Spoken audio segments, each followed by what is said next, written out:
คักกะยาไปซะ น้องมะนาวกับน้องเตยมื้อเช้านี่ออกไปอันน่ะ ออกเอาดอกไม้หยังเพิ่นด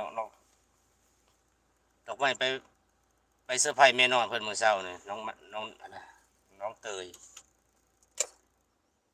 โอเคปิดเครื่องแล้วเอาอันนั้นช่อดอกไม้เงินนั่นแหละเพิ่นเฮ็ดเป็นช่อเหมือนดอกไม้เหมือนช่ออันหยังนั่นแหละไปให้แม่น้อยเพิ่นไปอวยพรให้แม่น้อยเพิ่นเช้านี้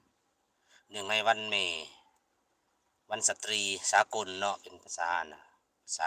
สากลวันสตรีสากลพอดีเพิ่นก็ทำช่อดอกไม้เงินไปไหว้แม่แต่เช้านั้นน้องเตย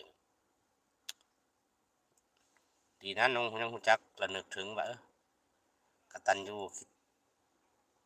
ไปเซอร์ไพรส์แม่เพิ่นมื้อเช้าแม่เพิ่นก็ดีใจผมเลยถามว่าดีใจบ่ลูกมาเซอร์ไพรส์อันมา